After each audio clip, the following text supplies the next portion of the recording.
It was a profound personal commitment which defined her whole life. She made sacrifices for duty. Her dedication and devotion as sovereign never wavered. Through times of change, a sense of anticipation spread quickly when whispers began to circulate that three pivotal figures associated with one of the most tragic incidents of the late 20th century had finally decided to speak. The discussion centered on the revelations of Princess Diana's surgeon, the man who raced to save her life that fateful night. Attention also fell on the personal driver who was intimately connected to her movements in those final hours, and on the butler who had served as a steadfast confidant throughout her later years. Their collective statements, long withheld, sent shockwaves through those who had analyzed every aspect of her passing. When the three individuals came forward, the world paused in astonishment, eager to hear whether they had finally confirmed that an inside job was responsible for the tragic event. Many had long suspected such a truth, and their bold pronouncement deepened a collective sense of both vindication and alarm. From the moment the first words were spoken, there was no turning back, for they provided details that pointed towards something far more orchestrated than anyone had dared to imagine. Before we start, smash the like and subscribe buttons for more updates. It became clear that certain pieces of the puzzle, intentionally or unintentionally withheld for years, would now be laid out plainly for all to interpret. It was an unsettling realization for many. Those who had trusted official accounts felt a wave of disbelief wash over them as they listened. Others, who had clung to alternative explanations, found themselves grappling with a swirl of emotions, laced with a sense of vindication. Yet no one, even the staunchest believer in alternative theories, expected that three individuals so close to Diana, her surgeon, her personal driver, and her butler, would declare that what unfolded was indeed the result of hidden machinations. Their words implied that much of what the public had been told was a carefully managed narrative with deep hidden layers that had never been fully explored. The surgeon in question, identified as MonSef Dahman, was best known for the part he played in the frantic attempts to save Diana's life. He had been in the crucial position of caring for her during those final, heartbreaking moments when every second mattered. Over the years, he had made intermittent references to that night, usually restrained and professional, offering medical details of what had transpired. The atmosphere always weighed heavily on him whenever he addressed the subject, leading many to read between the lines in search of additional clues. His statements were typically guarded. There was always the air of a man burdened by secrets he was reluctant to share. When he eventually admitted that everything pointed to an orchestrated tragedy from within, the immediate reaction was a stunned silence. It was as though, with a single declaration, the entire foundation of the official narrative had begun to crumble. Speculation mounted that this bold pronouncement might have been motivated by new evidence or perhaps by a sudden, urgent sense of duty. People wondered what had changed in the surgeon's life that he would finally speak so plainly. Some said he felt a moral obligation to reveal the truth after decades of carrying the weight of it alone. Others believed he had sensed the consistent swirl of theories and decided to confirm one of the most explosive possibilities of all.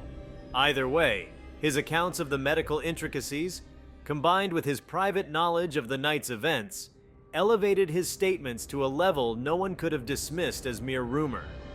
For the world to hear a man of science, intimately involved in Diana's last hours, profess that a hidden force contributed to her demise was enough to cause a massive wave of reaction worldwide. Even more startling, he was not alone in these admissions. Alongside him stood the personal driver, Colin Tebbutt, who had once been entrusted with ensuring Diana's safety and timely arrivals. To those with a more cynical outlook, the very presence of a personal driver made them question why there had been so much confusion about the circumstances of that fatal car journey in Paris. Many had asked how an individual so consistently responsible for her transport and day-to-day logistics might have insight into the details leading up to her final ride. Though the journey in question was undertaken by a different driver that night, the personal driver's close proximity to Diana's daily comings and goings provided him with a unique vantage point. Over the years, he had politely deflected probing questions, choosing instead to speak in measured tones about her warmth, her spontaneity, and how her desire for privacy sometimes clashed with the demands of her public life. Now, in stating outright that her death was more than a simple accident, he shifted the entire conversation. He explained how small indicators were present in the days leading up to the tragedy, subtle changes in security protocols, and curious shifts in her itinerary. Although no direct mention of a threat had ever been made to him, the sense of something unusual had lingered in the air. He pointed to irregular phone calls at odd hours, instructions regarding travel routes that appeared to contradict the usual caution exercised in protecting someone of her stature, and the quiet sense of anxiety that hovered over those last few hours. Such observations, when placed alongside what the surgeon revealed, seemed to create a cohesive tapestry of suspicion. That tapestry seemed far too intricate to be waved away by official statements about paparazzi chases and unfortunate coincidences. Instead, it painted a picture of methodical planning by actors who preferred to remain hidden from public scrutiny. The second revelation, brought by the personal driver, ignited heated discussions among commentators who had once meticulously dissected the official version. Many had sought an explanation for why a woman so accustomed to international travel and security concerns would find herself in a position where so many details seemed off-kilter. Some tried to rationalize it, arguing that perhaps Diana, known for her independence and spontaneity, had chosen a route unexpectedly. But it became harder to uphold that argument when Tebbutt, a figure who had worked closely with her, candidly stated that even the protective bubble around her had shown visible fractures in the lead-up to that fateful drive. Ordinary oversights might happen once in a while, but several happening consecutively on the same night strongly suggested something more sinister. Of the three voices, perhaps the most recognizable to the public was that of Paul Burrell, the butler who had stood by Diana's side through some of the darkest and brightest chapters of her life. His role was not just that of a household staff member. He was a confidant, privy to personal thoughts, challenges, and secrets that the princess confided. Over the years, he had spoken many times about her character, her desires for the future, and her personal battles. His devotion was unmistakable, and it seemed impossible for the public to ignore him whenever he delivered new insights on her life. Despite having previously made statements that hinted at darker forces around her, nothing had prepared the world for the moment he explicitly supported a notion that many had labeled as conspiratorial or outlandish. The butler's voice, level and resolute, spoke of details that cast an ominous shadow over the official story. He recounted how, in her final weeks, Diana appeared to be on edge about certain communications and unusual happenings that led her to question her own security. Rumors had long circulated that Diana harbored fears of being watched, followed, or perhaps even targeted. The butler's revelation gave new weight to these stories. His recollections of hushed conversations, hidden phone calls, and a growing sense of unease within her inner circle were difficult to ignore. As he divulged his perspective, he emphasized the sense that everything was happening in a swirl of secrecy, far from the headlines that typically followed her every move. To learn that her anxieties, once dismissed, might have been well-founded sent a chill through those who trusted her but had not fully believed her fears. Suddenly, the puzzle pieces presented by the butler, the personal driver, and the surgeon locked into place with startling clarity. In acknowledging this alignment of perspectives, the world turned its attention toward who might have orchestrated such an event and why. Each figure's testimony suggested that individuals in positions of influence could have sought to ensure Diana would never step beyond certain boundaries. Their joint admissions that it was an orchestrated affair rather than a mere accident destroyed lingering doubts about whether rumors of a larger plan had any foundation. They underscored Diana's own beliefs about forces working behind the scenes, beliefs she had hinted at in various ways, though never confirmed publicly. Over the years, numerous theories had sprouted, identifying possible motives, some political, some personal, and some related to institutional pressures. Now, the shocking statements provided fuel for even more pointed inquiries. Questions erupted around how such a large-scale cover-up could remain in place for decades without a critical mass of whistleblowers or uncovered documentation. Many turned to the testimonies of those previously dismissed as sensationalists, re-examining neglected evidence in new light. The admissions of the three individuals also invigorated journalists who had once tried to track leads and unravel the mysteries of that summer night in Paris. They were left wondering how their stories might have changed if only these personal accounts had been voiced sooner. Observers asked whether institutions had suppressed or reinterpreted evidence to align with the more palatable explanation of a tragic accident. Now, the three insiders had effectively taken the lid off a swirling pot of suspicion and set it to boil over with new intensity. Discussions went far beyond the usual circles that debated conspiracies and royal intrigues. Because these revelations carried weight, everyday people found themselves revisiting everything they thought they knew. Family dinner conversations, social media discussions, and even casual workplace chats buzzed with speculation. The emotional charge of the moment was palpable. Some felt betrayed, as if they had believed a misleading narrative for so long. Others felt relief that their lingering doubts were finally validated by the very people who had direct involvement in Diana's life.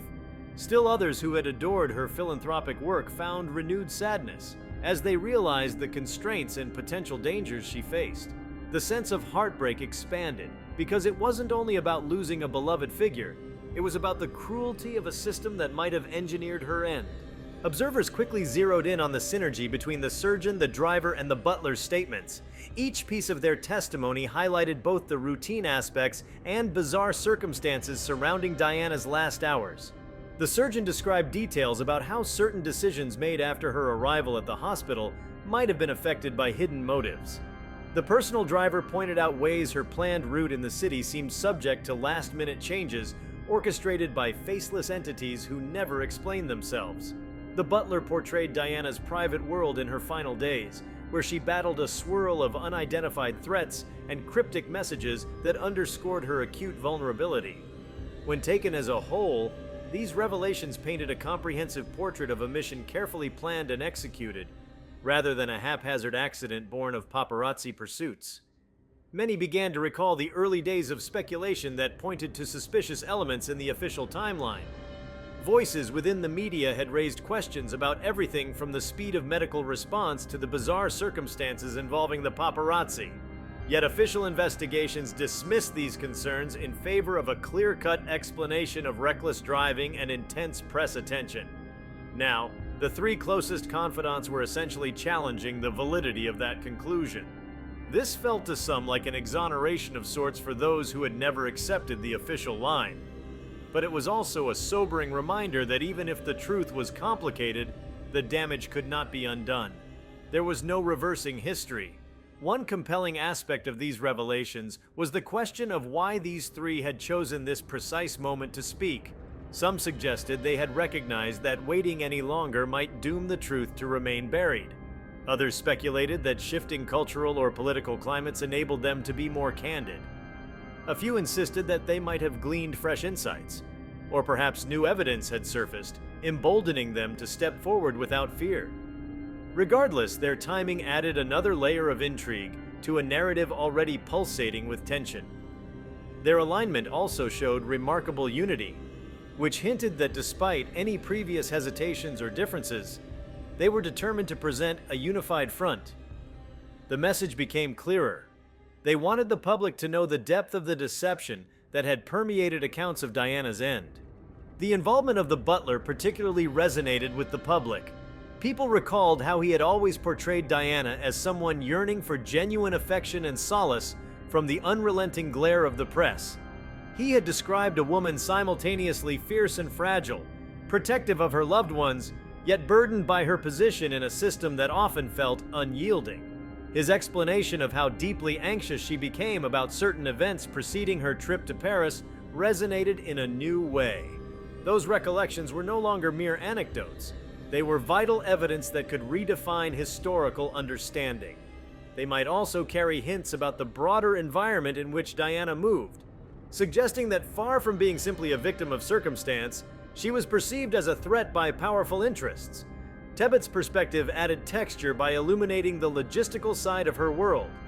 A personal driver holds a unique vantage point, bridging the gap between someone's private realm and the outside world. He sees phone calls, interactions with staff, and how individuals react to subtle changes in routine. When the driver insisted there were anomalies leading up to that fatal moment, people paid attention. More than ever, they wondered whether carefully orchestrated disruptions were put in place to ensure that Diana traveled under precarious conditions.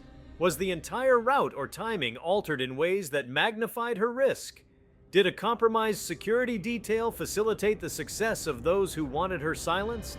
These provocative questions surged to the forefront, fueled by the sense that an insider was finally confirming what many had only dared to whisper. On the other hand, hearing from the surgeon provided a clinical and irrefutable dimension to the story. He had been there in the hospital, fighting to save Diana's life.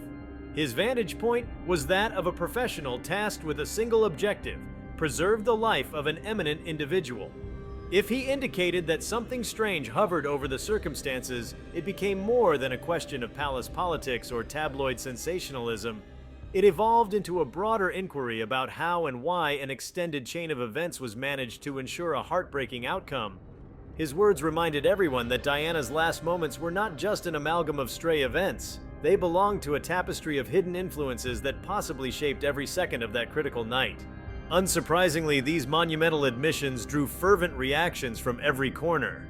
Debates sparked about whether these revelations might prompt new investigations, or if institutions would stand by former conclusions. For a moment, it appeared as though the entire tragedy was shifting into a dimension long suspected but rarely acknowledged outside small circles of believers. Experts in law, psychology, and even geopolitics weighed in. They dissected everything from the timeline to the potential list of suspects, though none were named outright. Their analyses often referred back to the trio's statements, emphasizing that the significance came not from a single source, but from multiple vantage points overlapping in a way that left minimal room for confusion. The magnitude of these statements also stirred deep emotional reactions among supporters of the late princess. Those who cherished her humanitarian legacy felt an upsurge of sorrow and indignation that such an incredible force for good might have been methodically removed from the public stage. They were reminded of her warmth, her compassion, her dedication to children's causes, and the eradication of landmines. The notion that such a luminous figure could be cornered and systematically endangered left them grieving anew for what might have been. It also magnified suspicions about the ethics of those in power, leading to a broader cynicism about the lengths institutions and influential individuals might go to preserve certain dynamics. Supporters and observers alike were forced to confront a harsh question. If these three insiders were correct, what did that say about a system that allowed such a tragedy to unfold without accountability? The suggestion was that shadowy agendas might operate even at the highest levels, forging alliances and strategies that few could imagine. As the testimonies reverberated, it became impossible not to consider the deeper moral implications. Were these the actions of a sprawling conspiracy involving more than just a handful of individuals? Or did a smaller, specialized cluster orchestrate a plan, confident it would be swept under the rug by convenient scapegoats like media frenzy and intoxicated driving? The revelations also underscored that Diana herself had expressed fear about potential threats. Some references in letters or recollections from close friends indicated that she worried about being pursued or harmed. The Butler's stance supported the idea that her anxiety was grounded in real events, rather than a product of paranoia. People began piecing together all the times she had looked over her shoulder, all the statements she made, and all the decisions that were deemed unusual. It was as though the world was now reinterpreting her final months with a more empathetic lens, acknowledging that perhaps her sense of being cornered was not the unfounded concern so many had once dismissed. The outcry sparked by these revelations showed no signs of abating. Almost every discussion about the late princess shifted to these confessions, overshadowing decades of official narratives. The intensity of the response indicated that the public had never quite healed from the tragic nature of her loss and the open-ended questions that came with it. The new admissions added fresh layers to the heartbreak, leaving many simultaneously hungry for more details and fearful of where these findings might lead. This wave of new conversation did not center purely on sensationalism, but rather on a deep-seated need for closure, clarity, and perhaps an opportunity to see how the truth might resonate with Diana's legacy of honesty and transparency. Critics and skeptics surfaced too, They questioned the timing, the motivations, and the authenticity of these men's confessions. Some believed the entire statement might be an attempt at garnering attention or rewriting history to suit a particular narrative. They asked why these individuals had stayed silent for so long if they had such crucial information. Doubts emerged about whether they might have been influenced or coerced by outside forces. However, each man insisted he was speaking from a place of sincerity. None presented direct evidence in the form of documents or photographs, but the weight of their statements and the consistency among their accounts were difficult to ignore. They risked a great deal by declaring such things, and that in itself lent credence to the idea that what they conveyed was not a fleeting attempt at notoriety.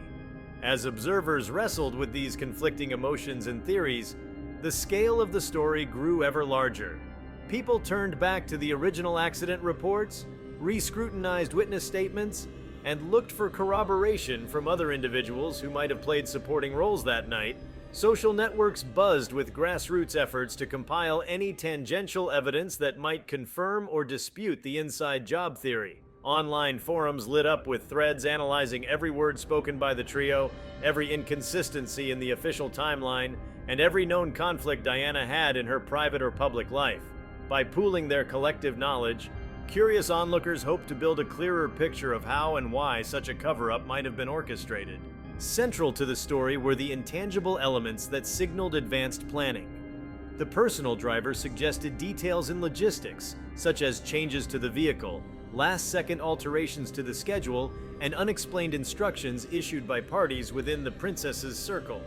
Paul Burrell hinted that aspects of Diana's personal correspondence and diaries may have vanished or been compromised, possibly to remove any trace of her suspicions. The surgeon emphasized anomalies in the moments following her arrival at the hospital, as if deliberate decisions were made to stall or limit the ability of medical teams to respond effectively. Each claim was chilling in its specificity, yet when interlocked, they described a scenario that hardly resembled the random chaos typically accompanying road accidents. Because there was no immediate mention of what might happen next, speculation abounded. Analysts surmised that new legal or investigative steps could be on the horizon, while others doubted any institution had the appetite or courage to challenge entrenched power structures. Regardless of whether further inquiries would materialize, the confessions by these three men had already transformed public discourse. The tragedy, previously framed around paparazzi irresponsibility, was now recognized as a potential coup orchestrated by unseen hands. Global news outlets devoted space to examining these statements, trying to unravel precisely how an inside job could have been implemented without detection. The story captivated the public not only because of Diana's iconic status, but because it hinted at deeper truths about manipulation, power, and concealment at the highest levels. Some historians and royal observers began re-examining Diana's role in bridging humanitarian causes. They pointed out that her willingness to speak out against certain global issues or to align herself with causes that upset powerful institutions may have made her a target. Over time, she had garnered a massive public following, one that might have threatened established structures. Those with a more conspiratorial bent insisted that this was a decisive factor in orchestrating her tragic end. Though these theories had circulated since the day the tragedy was announced, hearing them bolstered by those who had been closest to Diana ignited discussion that stretched far beyond the usual rumor mill. Many empathized with the emotional toll these confessions must have taken on the three men. To finally break decades of silence about such a momentous event was no small thing. To risk judgment, scrutiny, or even retribution demonstrated a profound sense of obligation to Diana's memory or to the moral principle of truth-telling. Listeners speculated about the personal transformations they must have undergone in the intervening years. The quiet guilt, the repeated second-guessing of whether speaking might have spared the world from illusions. These emotional undercurrents fueled a narrative that was equal parts sorrowful and compelling. Through their eyes, the tragedy again felt achingly immediate, dissolving the distance that time had placed between the event and the present moment. Various segments of the public also reflected on the carefully managed image of the monarchy and its surroundings. They connected the dots between the revelations and long-standing tensions in how the institution interacts with outsiders and non-conforming members. Princess Diana was seen as an icon who championed causes close to her heart and displayed a warm, empathetic style that contrasted sharply with the guarded formality of royal protocol. This contrast had endeared her to millions worldwide, but might have also sparked resentment among those who preferred a more traditional approach. Was it possible that her popularity, her independence, and her global influence had alarmed certain figures? The new information presented by the three men rekindled old questions, prompting a deeper exploration into how far powerful entities might go to maintain what they perceive as stability. In exploring the emotional heart of these revelations, many return to a simple, heartbreaking truth. A woman cherished by the world had lost her life under questionable circumstances. Whether it was an elaborate operation or an unfortunate set of coincidences, the end result was the same. An irreplaceable life was cut short. The three insiders, each in his own way, had carried the weight of this tragedy. Each had witnessed Diana's warmth, generosity, and her occasional vulnerabilities. Each had lived with the knowledge that the official account might not capture the more sinister undertones surrounding her demise. That they finally spoke might have been an act of catharsis, or a way to honor the memory of someone who was, in many ways, both friend and employer. In the days that followed their collective announcement, there was no immediate consensus about how to proceed. Public discourse seemed poised on the precipice of crucial questions. Should an independent body re-examine all available evidence?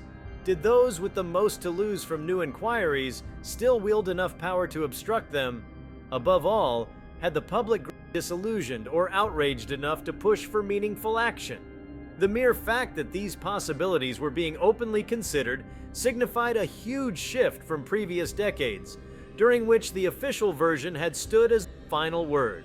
Now, however, the butler, the personal driver, and the surgeon had upset the balance, throwing official narratives into disarray and rekindling a quest for clarity.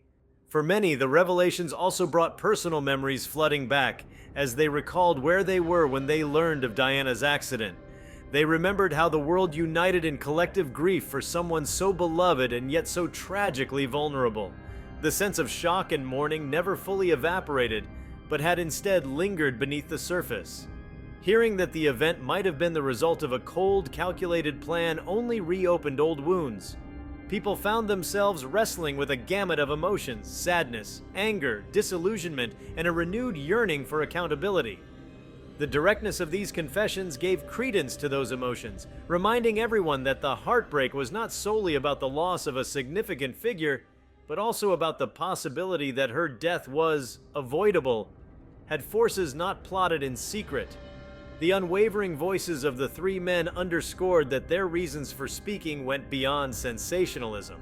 Each offered a vantage point that felt deeply authentic, shaped by direct experiences and personal cost.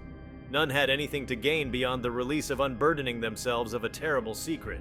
This gave an added dimension to the revelations, rendering them less like sensational tabloid fodder and more like an urgent call to understand the hidden truths of a defining moment in modern history. Their sincerity resonated with people who had cherished Diana for her humanitarianism and her willingness to challenge expectations. Now, in her name, these men were also challenging deeply rooted norms by presenting a version of events that threatened to upend official accounts. Nobody who listened attentively could remain unmoved. There was a collective realization that the story extended beyond the life and death of a single princess and pointed to universal concerns. The possibility that unstoppable institutions and clandestine alliances might manipulate reality to such an extreme degree raised questions about transparency, accountability, and the vulnerability of individuals who become global figures. Though the tragedy focused on Diana, the revelation spoke to the power structures that can and do shape public perception, rewriting events to suit particular interests. When the three insiders voiced their concurrence on the existence of hidden planning, they effectively urged the public to re-examine how easily truths can be obscured in high-stakes environments. In numerous venues, scholars and commentators debated the long-term implications of these confessions. Some insisted that a re-examination of the tragedy could create momentum toward meaningful reform or lead to changes in how potential threats to high-profile individuals are managed. Others expressed doubt suggesting that entrenched power structures had too much at stake to allow these admissions to gain significant traction. Regardless, it seemed as though a new era of scrutiny had arrived, one that would not vanish quickly. Whether the public's attention would persist or whether it would fade under the relentless churn of news cycles remained to be seen. Yet for the moment, an unspoken energy filled the air as though collectively, people sensed that something monumental was unfolding. If you liked this video, please give it a like and subscribe to our channel. Also, leave your comments below and tell us. What are your thoughts on Diana's team confirming inside job theories? What do you expect? We want to hear from you. Thank you for watching, and see you next time.